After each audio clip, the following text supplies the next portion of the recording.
Abonnez-vous avec la chaîne, et activez la cloche de notification. L'épisode 398 s'ouvre dans une atmosphère de reconstruction immédiate mais profondément douloureuse au sein de la demeure des Lutra, alors que les échos des sirènes de police s'estompent à peine dans la nuit naissante et que le grand salon, autrefois si vivant, semble lourd du poids des secrets qui viennent d'être arrachés. Prita se tient toujours au centre de la pièce, les bras légèrement ballants, ressentant un vide immense après l'adrénaline de la confrontation, tandis que Karan ne la quitte pas des yeux, son regard oscillant entre une admiration sans borne et une honte qui lui enserre la gorge à chaque fois qu'il repense aux accusations injustes qu'il a proférées la veille. Karina Bua, assise à l'écart sur un fauteuil individuel, cache son visage entre ses mains, ses épaules secouées de sanglots silencieux car son orgueil de fer vient de se briser en 1000 morceaux en réalisant que sa confiance aveugle envers Sherline et Prithvi a failli causer la perte totale de son propre sang. Raki s'approche alors de Prita d'un pas lent et respectueux, lui prenant délicatement les mains pour les serrer contre son cœur tout en lui murmurant des paroles de gratitude infinie, s'excusant au nom de toute la maisonnée pour le traitement dégradant qu'elle a subi alors qu'elle n'agissait que comme l'ange gardien de leur foyer. Prita lui offre un sourire triste mais d'une immense bonté, lui répondant d'une voix douce que la vérité finit toujours par triompher et que sa seule récompense est de voir la famille Lutra enfin hors de danger, un moment d'une pureté absolue qui arrache des larmes à Shrishti qui observe la scène depuis le couloir en rangeant son téléphone portable. Pendant ce temps, à l'extérieur de la maison, Rishab marche seul sur la pelouse sombre, le vent frais de la nuit fouettant son visage fatigué alors qu'il tente de digérer la fin brutale de son mariage et la certitude que l'enfant que portait Sherline n'était qu'une arme biologique et financière destinée à le détruire. Il lève les yeux vers les étoiles, ressentant un soulagement étrange mêlé à une profonde amertume, se promettant de consacrer toute son énergie naissante à reconstruire l'empire familial et à protéger son frère Karan de toute nouvelle manipulation extérieure.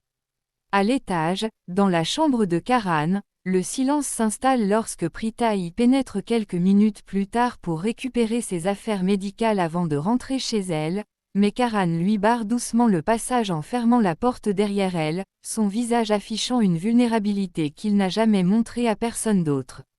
Il s'avance vers elle, le souffle court, et prend ses mains entre les siennes avec une ferveur presque désespérée, lui demandant comment il peut réparer le mal qu'il lui a fait et si un jour elle pourra à nouveau le regarder avec la même confiance qu'auparavant.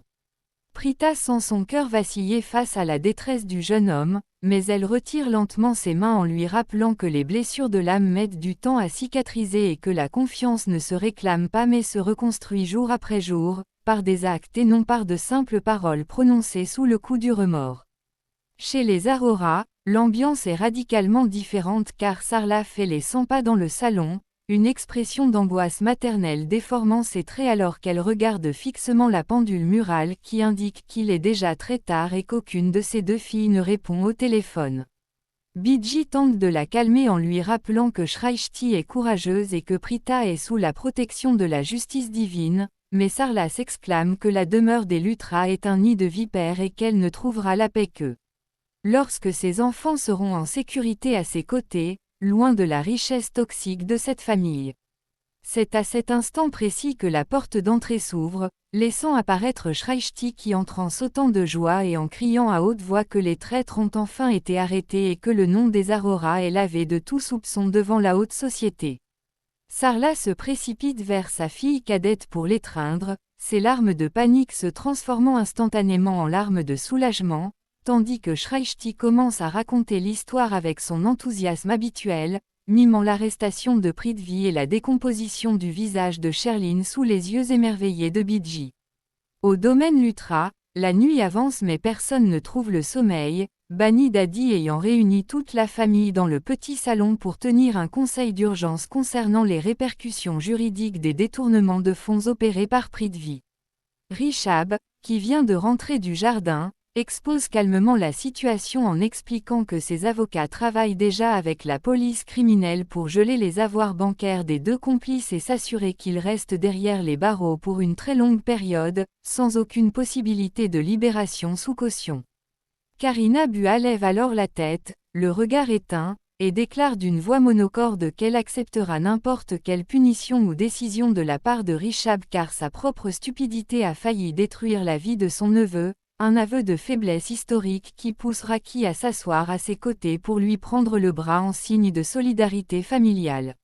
Le lendemain matin se lève sur la ville dans une clarté nouvelle, les rayons du soleil traversant les fenêtres de la chambre de Prita qui se réveille avec un sentiment de liberté qu'elle n'avait pas ressenti depuis des mois, libérée du fardeau d'avoir à prouver constamment son honnêteté. Elle descend dans la cuisine pour aider sa mère à préparer le petit déjeuner, mais Sarla lui refuse gentiment l'accès au fourneau en lui ordonnant de s'asseoir et de se reposer, affirmant qu'aujourd'hui est un jour de fête pour leur maison et qu'elle mérite d'être servie comme une reine.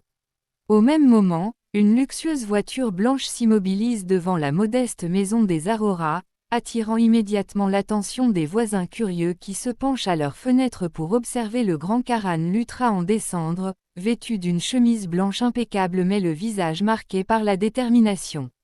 Il frappe à la porte avec insistance, et c'est Shraichti qui vient lui ouvrir avec un sourire moqueur, lui demandant s'il vient encore pour accuser sa sœur ou s'il a enfin appris à dire s'il vous plaît avec politesse. Karan ignore la provocation avec un sourire embarrassé et demande à parler à Sarla, entrant dans la pièce principale où la mère de Prita se redresse immédiatement, le visage fermé et les bras croisés en signe de défiance absolue envers le jeune homme. Karan s'avance vers elle sans aucune de ses manières arrogantes habituelles, et à la surprise générale de Shraichti et de Bidji, il s'incline profondément pour toucher les pieds de Sarla en signe de respect traditionnel et de demande de pardon officiel pour les insultes de sa famille.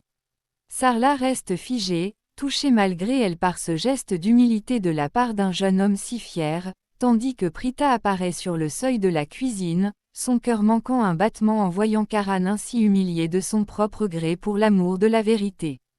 Karan se relève et regarde Sarla droit dans les yeux, lui affirmant d'une voix tremblante qu'il sait qu'il ne mérite pas sa bienveillance, mais qu'il refuse de repartir tant qu'il n'aura pas obtenu la permission de ramener Prita au domaine Lutra, non pas comme une employée ou une accusée, mais comme l'invitée d'honneur et la protectrice officielle de sa grand-mère. Sarla soupire profondément, jetant un regard chargé de sous-entendus à sa fille aînée pour sonder ses sentiments, avant de déclarer à Karan que la décision appartient entièrement à Prita car elle est désormais assez grande pour choisir qui mérite sa compagnie et sa dévotion. Prita s'avance alors lentement, croisant le regard intense de Karan qui semble implorer sa pitié, et après un long silence dramatique qui suspend le souffle de toutes les personnes présentes dans la pièce, elle accepte de le suivre au domaine, précisant toutefois que ce retour se fait uniquement pour le bien-être de Bani Dadi et pour finaliser les soins médicaux interrompus par le scandale. Le trajet de retour vers la demeure des Lutra se déroule dans une ambiance électrique, Karan tentant d'engager la conversation en lui parlant des nouveaux projets de l'équipe de cricket, mais Prita préfère maintenir une distance professionnelle, sachant que le cœur de Karan est instable et qu'elle doit protéger ses propres sentiments d'une nouvelle déception. Lorsqu'ils franchissent les portes du salon des Lutra, l'accueil est